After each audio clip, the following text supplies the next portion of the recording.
Este sábado, no te pierdas el programa de radio más escuchado en Entre Ríos. Perro que ladra, también muerde. Una avalancha de primicias. El programa del que se nutren los demás medios. Con la conducción de Pablito Sicarelli y Sergio Gallegos. Por Pasión Paraná, Pasión Brugo, Pasión La Paz y Cadena Entrerriana de Concordia. Los sábados de 11 a 14. La pesadilla de los políticos también por internet en pasionparaná.com.ar.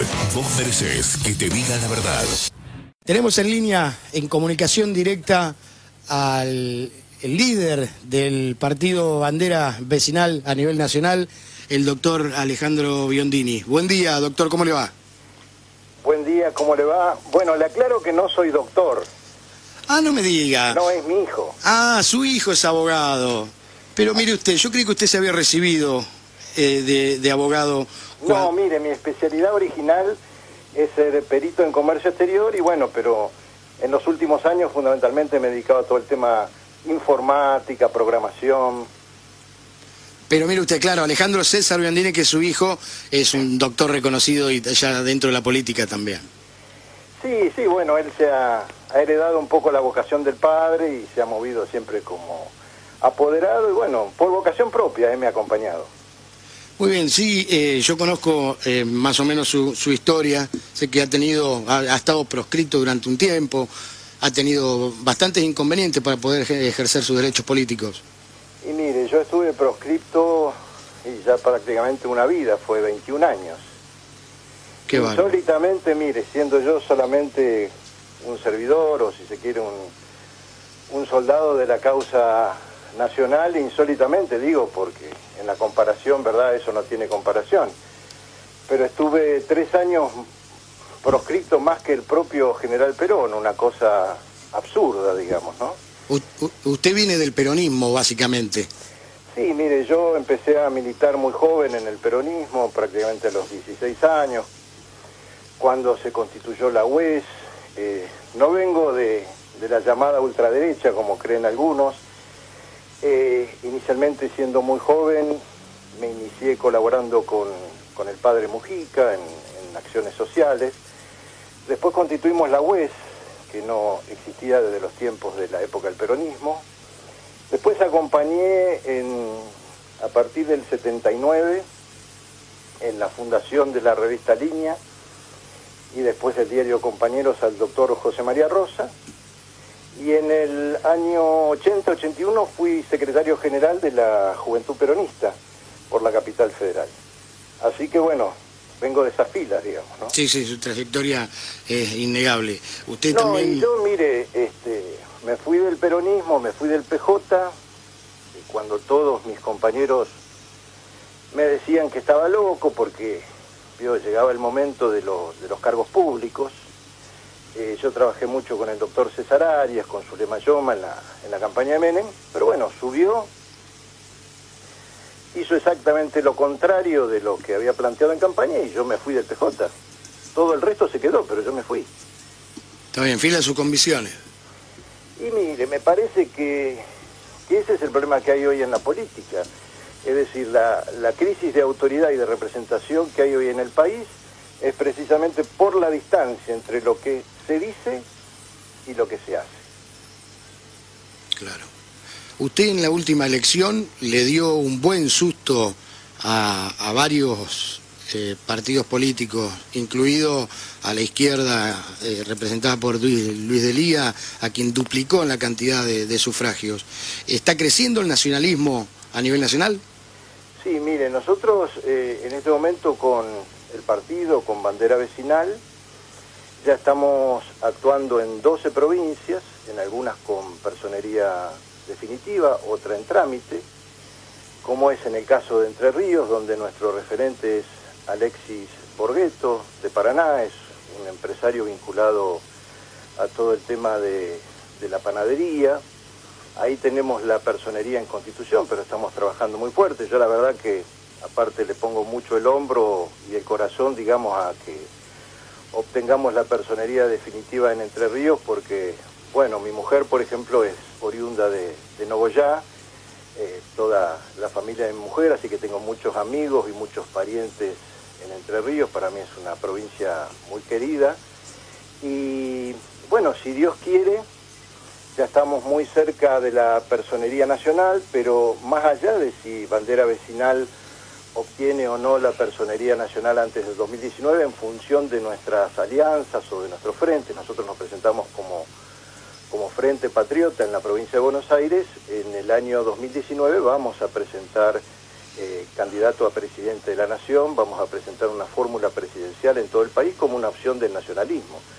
Respecto de la última elección, nosotros, si bien es cierto, de alguna forma, entre comillas, se asustaron algunos de nuestros adversarios, se obtuvieron 32.000 votos, pero nosotros esperábamos una elección originalmente mucho mayor. Yo ya había recorrido 40 municipios, pero como usted recordará, en lo que fue la campaña, digamos, apenas se largó la campaña, tiraron una ofensiva brutal, atacando el hecho.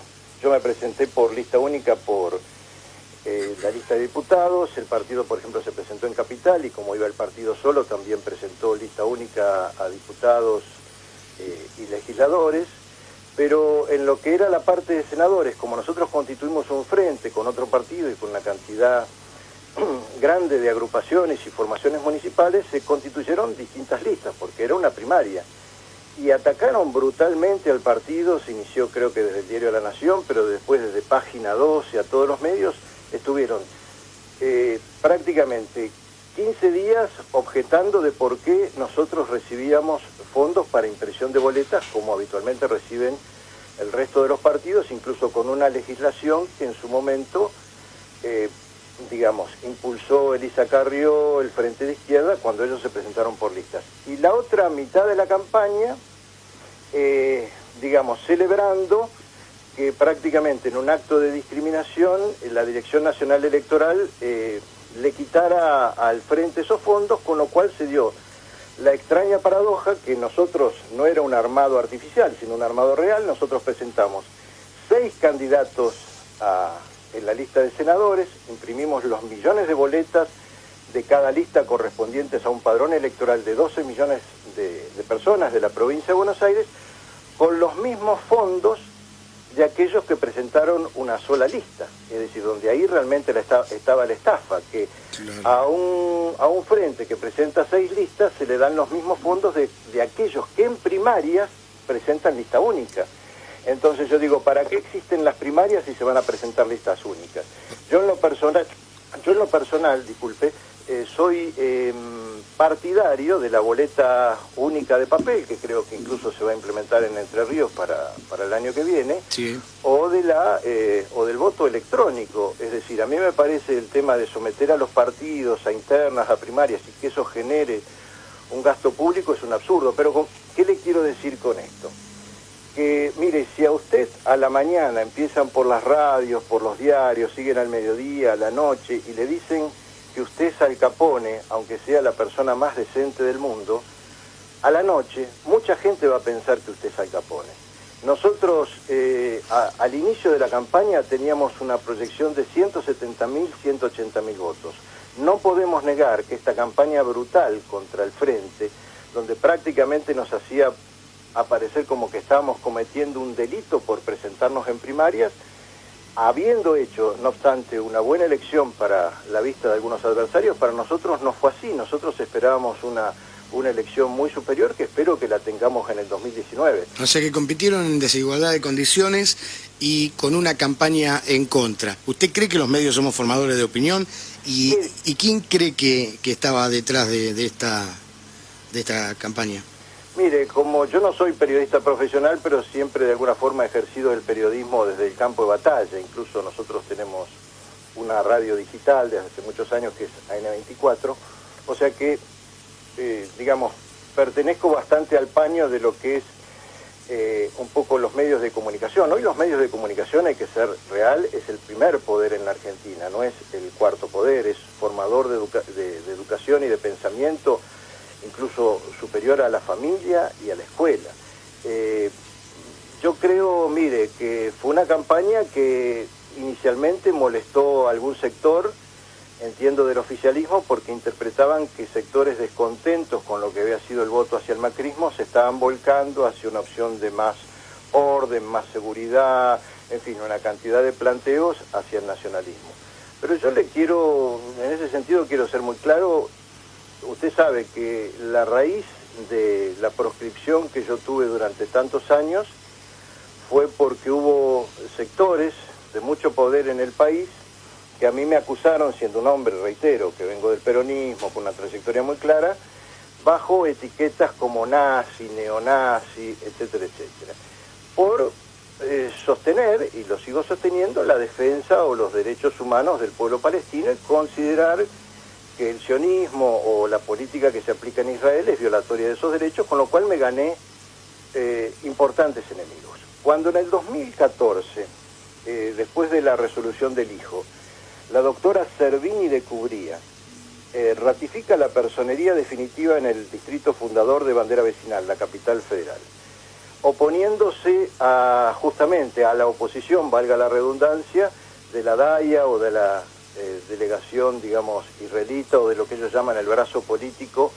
que en realidad responde, yo no tengo ningún problema con la comunidad judía, pero está claro que siempre la DAIA sostiene las posiciones de Israel, y ahí viene el problema, no viene por ninguna cuestión racial o religiosa. Y fíjese que una organización extranjera, el Centro Wiesenthal, le hizo firmar un documento, esto le digo para no decir una cosa por otra, si alguien pone en Google Infobae, Biondini, Centro Wiesenthal, van a encontrar toda la información. Le hizo firmar un documento que firmó Larreta por el PRO. Fíjese, la unión de los aparentemente inconciliables.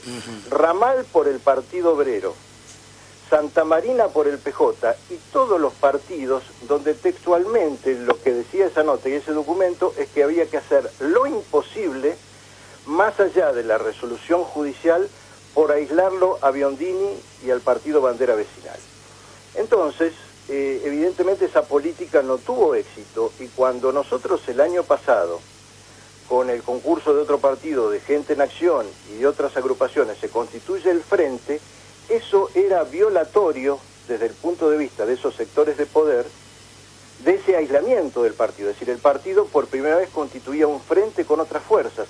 Entonces, bueno, salieron con todo, nos pegaron como en la guerra, realmente pensaron que igualmente íbamos a pasar un papelón, pero francamente ya la base política, social y de apoyo del movimiento es tan fuerte que pese a todo, pese a toda la campaña y pese a tanta gente que a lo mejor creyó esa campaña de difamación, que fue brutal, porque bueno, fue a través de todos los medios. Fíjese que yo solamente, y debo reconocerlo, tuve derecho a réplica en ese momento de un periodista en América 24, que fue Rolando Graña. Me pidió un reportaje Telenoche, y yo, digamos, ingenuamente pensé que iba a ser una cuestión normal y solamente vinieron con una especie de circo para agredir, y después no me dejaron hablar por ningún medio. Pero usted escuchaba, reitero, a todos los periodistas, digamos, estrella, entre comillas, de hablar y hablar por la radio, diciendo, y yo pedía que me dejaran por lo menos dar nuestra versión. Entonces yo entiendo que perdimos muchos votos también, pese a que se interpreta que fue una buena elección por esa campaña. Dígame, Biondini, indudablemente está creciendo el afecto por el nacionalismo en Argentina y en Latinoamérica toda en este último tiempo. Así es. ¿Usted cree que la pérdida de los valores fundamentales de los seres humanos o de los habitantes de Argentina está dada por el menosprecio de la unión familiar y de las tradiciones y de la idiosincrasia religiosas? Mire, yo creo que justamente todo arranca por una pérdida de valores, porque evidentemente si se pierde el norte o una unidad de concepción, ya no va a haber una unidad de acción o un desarrollo en la vida. Nosotros justamente lo que pretendemos, en primer lugar, la restauración de esos valores, porque, bueno, yo creo que hoy, como le decía, el abismo, la gran desconfianza que hay en medio de esa crisis de autoridad y de representación entre la actual clase política y la gente, porque la gente tiene esa visión. Los políticos dicen una cosa, después llegan al poder y hacen otra, hablan para la tribuna, pero después, cuando les toca gobernar, hacen exactamente lo contrario. Y nosotros, uno de nuestros puntos justamente es el sostenimiento de esos valores, la defensa de la familia, la defensa de la vida desde su misma concepción. Es decir, los principios son como las columnas de todo un templo de, digamos, de una cosmovisión, que no se puede cambiar una cosa por otra. Por supuesto, adaptándonos a la realidad y a los tiempos, pero pienso yo que ahí está la crisis, no solamente en la Argentina, sino a nivel mundial. Mire, mi hijo nació en 1983, nos referíamos a él al principio, tiene 35 años, los mismos años que este periodo, digamos, de la democracia.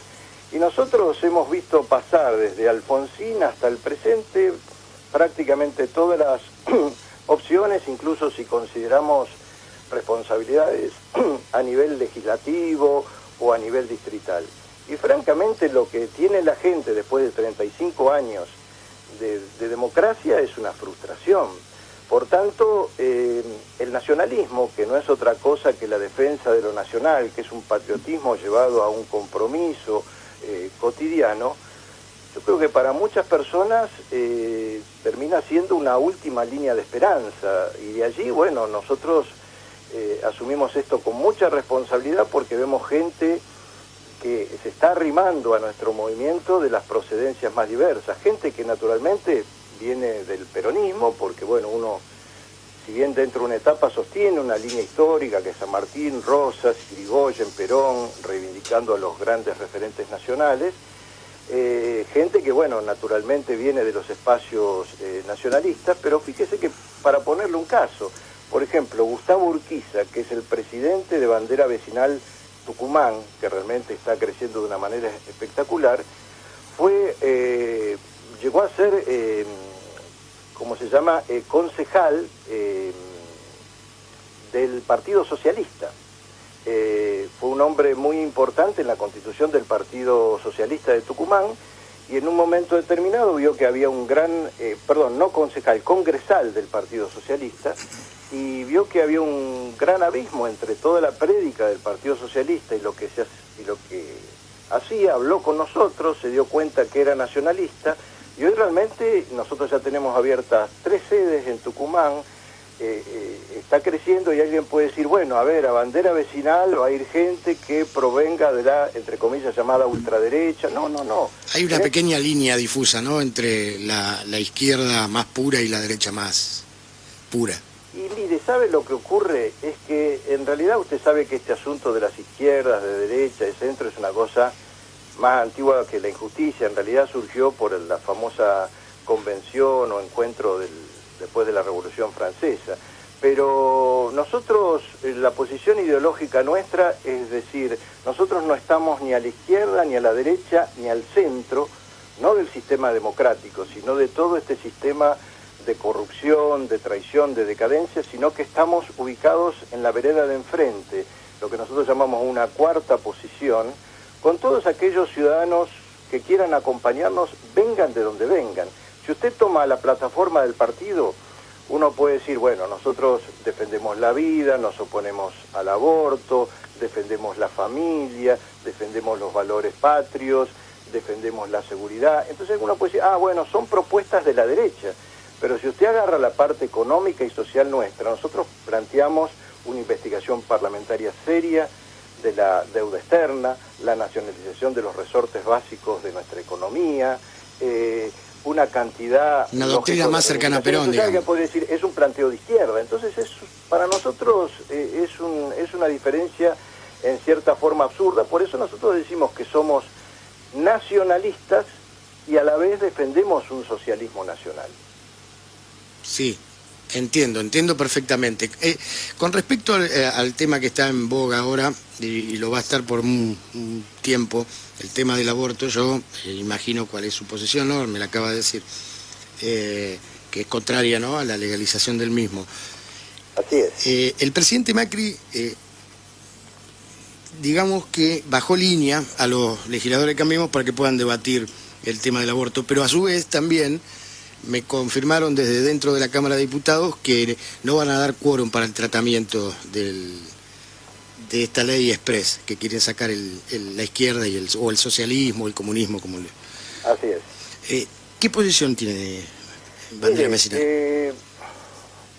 Yo le digo, desde el punto de vista, digamos, de lo que es la realidad científica y biológica, el aborto, en primer lugar, es una tragedia, ¿no? Yo tengo acá, mire, para no decir una cosa por otra, una declaración de nada menos que de la Academia Nacional de Medicina, y me interesaría, sobre todo para la audiencia, que lo escuche textualmente, donde dice, punto 1, que el niño por nacer científica y biológicamente es un ser humano cuya existencia comienza al momento de su concepción, y desde el punto de vista jurídico es un sujeto de derecho como lo reconoce la Constitución Nacional, los tratados internacionales anexos y los distintos códigos nacionales y provinciales de nuestro país.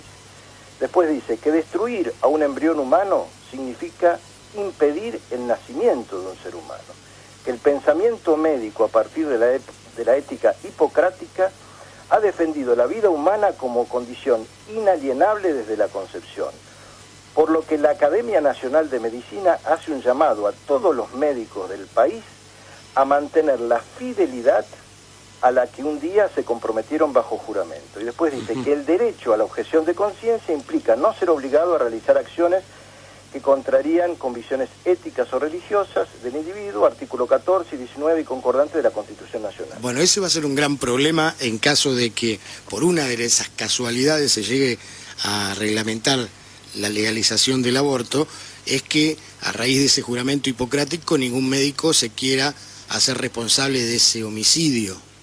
Y mire, acá en ese caso realmente trágico de que se aprobara esto, entrarían en contradicción justamente aquellos que hoy hablan de una libertad de conciencia. Ellos dicen que los legisladores o los diputados tienen que votar con una libertad de conciencia, pero en caso de aprobarse, digamos, cuestionarían la objeción de conciencia, por ejemplo, de los médicos, cosa que a mí no me llamaría la atención. Pero mire, yo creo que la Iglesia, el comunicado que sacó la conferencia episcopal encuadró bien el tema. Por un lado, se sabe bien desde la conferencia episcopal que más allá incluso de la posición, lo habló Pinedo y de muchos otros legisladores que se oponen, realmente es triste que en esta Argentina, hoy tan acuciada por problemas económicos y sociales, y lo dice incluso hasta el diario Clarín como una referencia a la Iglesia, y yo lo pienso también, que se utilice este tema como una suerte de bomba de humo, de tapadero, de desviación de otros temas fundamentales, de otros temas realmente urgentes. Me parece incluso que dentro de lo que usted hablaba de Cambiemos o del oficialismo, esto va a generar una crisis, porque por un lado usted tiene la posición, por ejemplo, de Pinedo, y hoy hay una declaración de Rubinstein, del ministro de Salud Pública, diciendo que, bueno, la legalización del aborto en determinados países hizo bajar la tasa de mortalidad materna, claro, pero acá estamos en la disyuntiva, o sea, baja la tasa de mortalidad materna criminalizando, matando a los niños por nacer. Es decir, acá el tema central son las políticas públicas. Fíjese que desde esos sectores que usted llama, de la izquierda, de los abortistas, etcétera, etcétera, se intenta hacer hincapié en la cuestión social, en la pobreza. Entonces yo digo, ¿cuál es la solución de la Argentina? Porque una madre esté en una situación de pobreza, de necesidad, ya desde el vientre, el planteo es asesinar a los niños pobres. O la solución realmente sería una política provida, una política que dé trabajo, que dé salud a la familia. Inclusión. Entonces, a ver, con ese criterio tendríamos que usar un poco el código de Zaffaroni. Entonces, si es justificable el asesinato de un niño por nacer, por la condición de pobreza de una mujer o de una familia, es por traslación, es exactamente lo mismo que aquellos que dicen que es justificable el delito porque hay una situación social de pobreza. Sí, robar porque tengo hambre. Robar porque tengo hambre. Entonces, eso por un lado. Es decir, yo creo que en una política realmente de prosperidad nacional cada nacimiento tiene que ser una bendición. Las excepciones ya están contempladas, porque aparte de aquellas que marca el código en cuanto a que si está en riesgo la salud de la madre, incluso la ampliación de la legislación original del artículo 86 hecho por la Corte Suprema respecto de que, bueno, si hay un caso de violación y se establece un claro protocolo que demuestre la violación, también, digamos, es viable en ese caso particular la posibilidad... Igual se condena al niño por nacer a la pena de muerte igual en lugar de condenar al niño por nacer. Pero me refiero, ya son excepciones incluso planteadas taxativamente. Detrás de todo esto, mire, el planteo real de todos estos militantes, que en realidad son minoritarios, son muy bulliciosos, pero son minoritarios, es decir que, y fíjese que los sectores que mueven esto no son justamente los sectores más humildes. Si usted ve la composición de las movilizaciones, son sectores medios altos. La izquierda nunca fue pobre. Exacto. Y ellos quieren interpretar que tiene que haber una especie de libertad o de libertad en el manejo de su cuerpo, de la mujer, interpretando que el niño por nacer es algo así como un quiste o como un tumor al cual se puede extirpar, ¿verdad? Por otro lado, quieren hacer ver como que los que sostenemos la vida estamos en una especie de cuestión retrógrada, proimperialista, algo así como reaccionaria. Y fíjese que en el mundo los grandes promotores, empezó Henry Kissinger en diciembre de 1974, cuando él estaba al frente del Consejo Nacional de Seguridad, como una política mundial en ese momento de Estados Unidos y de lo que él representaba, que era el grupo Bilderberg y los que proponen la globalización del mundo, que justamente había que bajar la tasa de natalidad, promover el aborto en el mundo como una política que podía afectar el poder de Estados Unidos.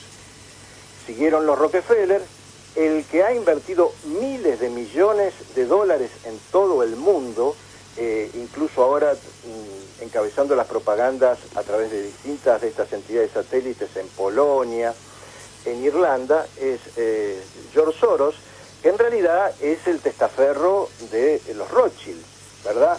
Detrás de esto está Bill Gates, está Microsoft, está Google, están las grandes corporaciones. Sí, entonces sí. La contradicción de estos sectores de izquierda es que ellos le están haciendo el caldo gordo, son los a los principales gestores del capitalismo. De los principales gestores del capitalismo, que como siempre pasó, si uno incluso analiza el origen de la Revolución Rusa, entonces que no nos vengan a correr a los patriotas, a los nacionalistas, aquellos que defendemos la vida, como que estamos, digamos, propiciando una política reaccionaria. En realidad ellos están sirviendo a intereses que precisamente pretenden afectar a todos los países en desarrollo. Fíjese que la Argentina, donde, digamos, como alguna vez, incluso creo que lo dijo el general Perón, vamos a hacer una potencia el día que tengamos realmente por lo menos 100 millones de habitantes, donde tenemos un país inmenso, tenemos un país bicontinental, un país donde podrían vivir 300, 400 millones de personas, donde tenemos a la gente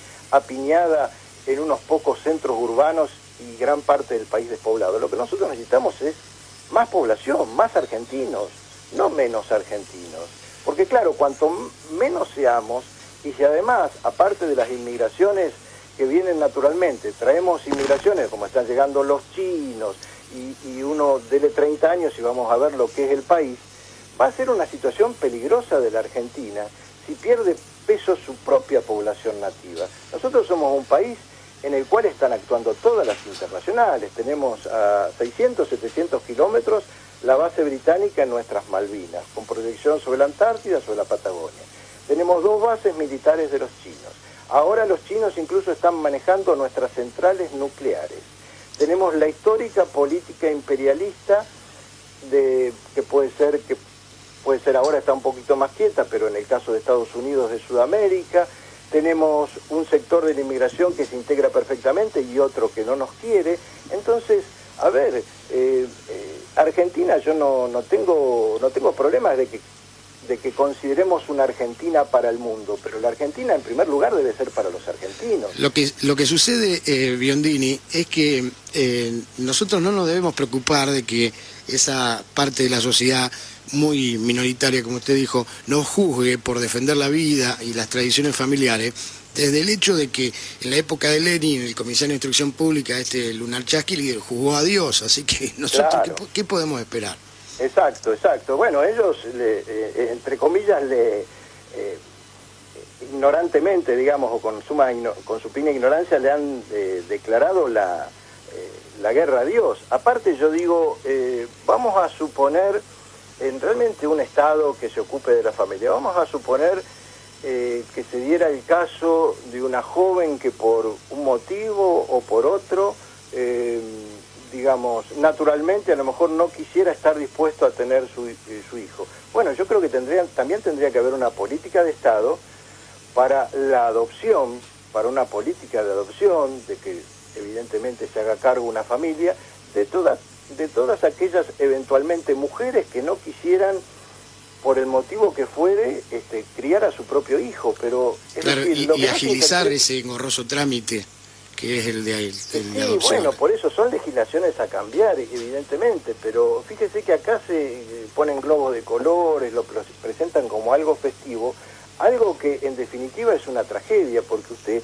hace un rato hablábamos del tema de la objeción de conciencia de los, digamos, de los médicos, pero lo que pasa es que, fíjese que hay padres a veces que dicen, bueno, voy a...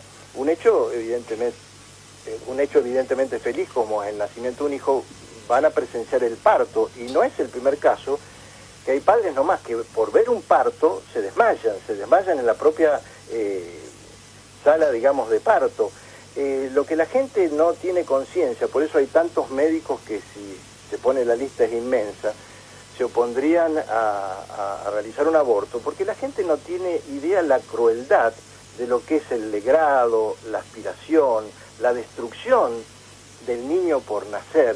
Es decir, se habla livianamente de esto como si fuera voy y me saco una muela. Sí. Es decir, esto es una tragedia, y es una tragedia que hoy esto se debata en el país. Hay gente que dice, bueno, pero seamos como los países civilizados. Entonces, si todo el mundo, si como ovejas vamos todos al matadero o vamos todos al abismo, Argentina tiene que ir detrás de eso. Y yo me pregunto, ¿tenemos un mundo mejor? ¿Hay felicidad en el mundo? ¿Cuáles son los ejemplos? Porque con ese criterio, ¿verdad? Bueno, a ver, en África está instituida en algunas naciones la ablación de órganos genitales. De órganos genitales. En el mundo musulmán existe la sharia. Entonces, ¿qué quiere decir? Porque hay millones que hacen otra cosa, nosotros tenemos que hacer eso. Yo creo que realmente a mí me parece mínimamente, como mínima expresión, decepcionante este tema de que prácticamente intente ponerse este tema no como un sano debate, sino como una bomba de humo para que solamente hablemos de esto y no de situaciones muy graves. Alejandro, disculpe que lo interrumpa. Sí, cómo no, por favor. Recién estaba hablando de garantizar los derechos de los argentinos antes que nada, ¿no?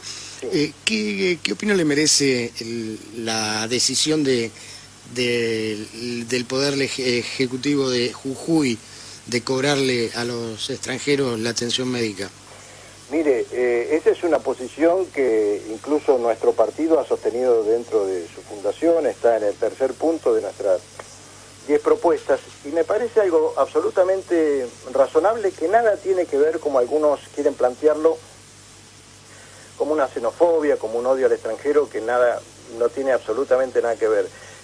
Mire, yo creo que evidentemente los recursos son limitados.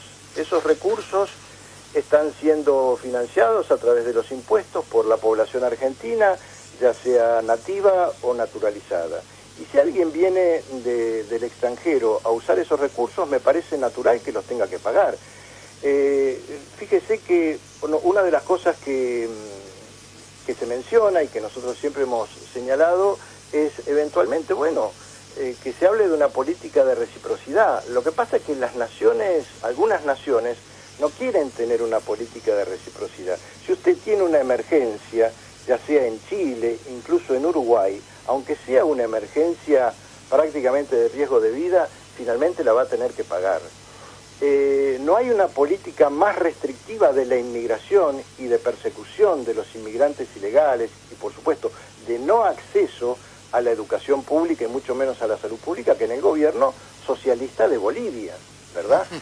Sí. Entonces, yo digo, perdóneme la expresión, digamos, no me voy a exceder, pero una cosa es ser bueno y otra cosa es ser buenudo. No, es así. Es decir, nosotros, la verdad, vemos que acá llegan tours, vemos que los propios argentinos, reitero, nativos o naturalizados que pagan los impuestos, tienen que esperar a veces hasta un día o 2 días para ser atendidos por una masa de extranjeros que a veces hay en los hospitales públicos.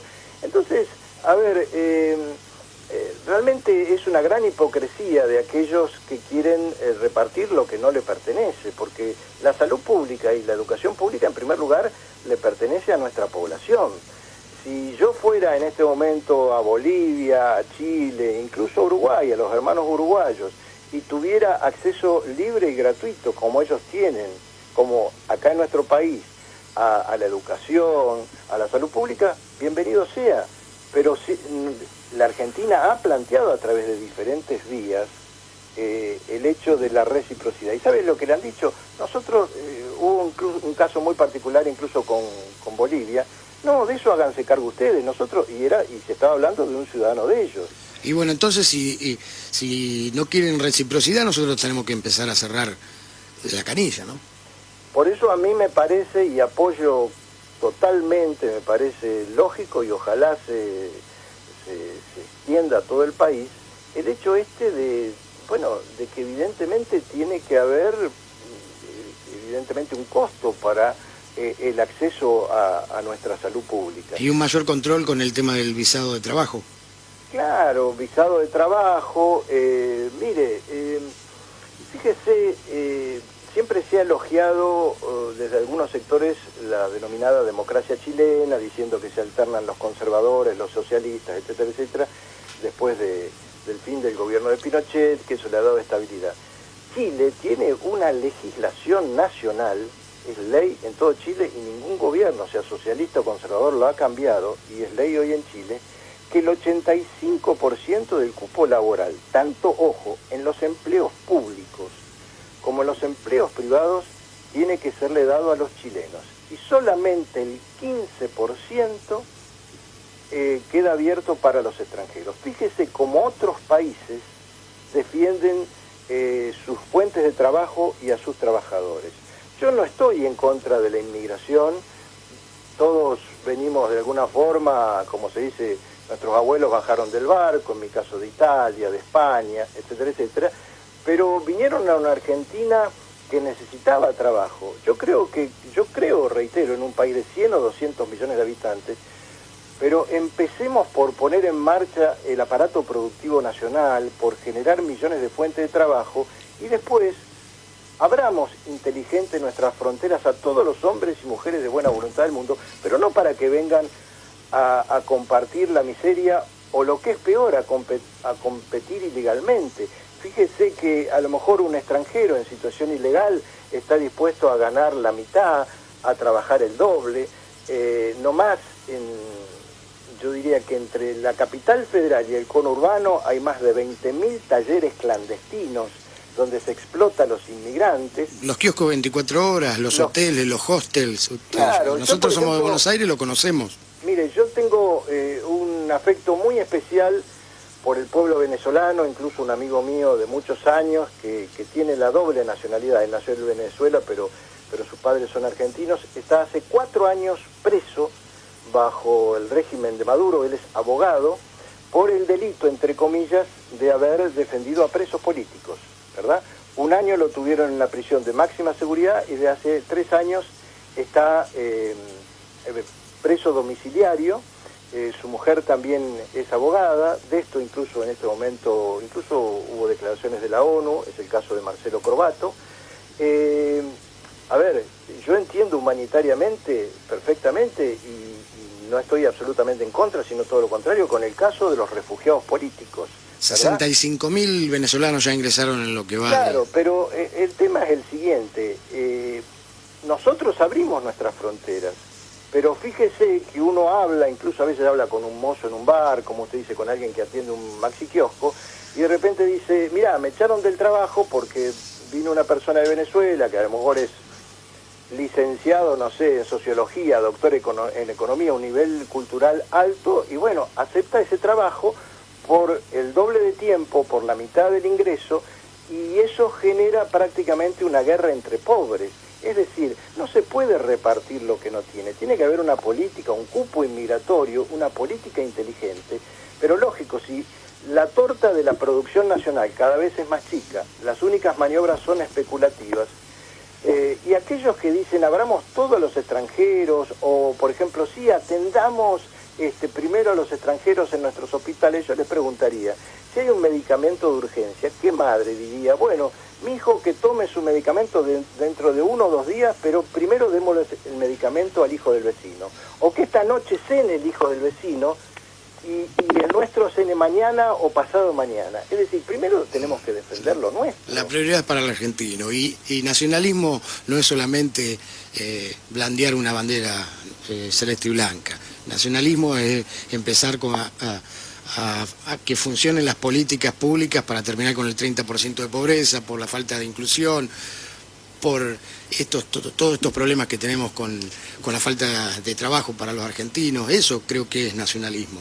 ¿Me equivoco, Biondini? No, en absoluto. Fíjese, en el caso de Entre Ríos, una provincia riquísima en su producción agropecuaria, en su industrialización.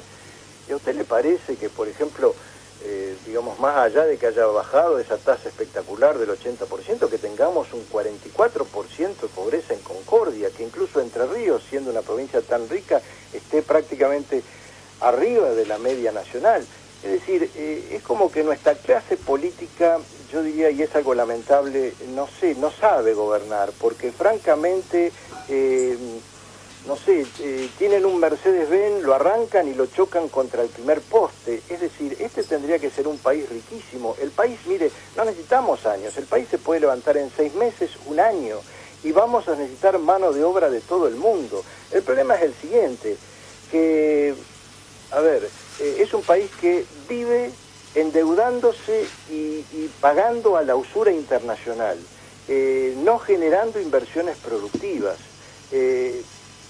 Realmente creo que existe un concepto equivocado, un concepto que en cierta forma yo le diría para algunos puede sonar hasta como un planteo revolucionario, pero nosotros estamos muy equivocados incluso en el manejo de nuestra moneda, porque nosotros estamos con viejos parámetros, sosteniendo que tenemos un patrón monetario que debe estar respaldado en los dólares y en el oro. Fíjese que este gobierno le mandó 160 kilos de oro a Londres, siendo una nación que está usurpando nuestro territorio y que es una de las bases de nuestra moneda. Nosotros creemos que hay que establecer un patrón monetario distinto, que nosotros le llamamos el patrón trabajo, basado en nuestras riquezas, en nuestra tierra, en nuestro trigo, en nuestro petróleo, y por supuesto que la emisión esté equilibrada con la producción. Pero con un planteamiento así distinto, poniendo bajo el freezer y estudiando bien todo este tema de este endeudamiento eterno, yo creo que la propia Argentina puede generar sus propias inversiones sin depender de las inversiones externas, sin desalentarlas, pero sin depender de eso.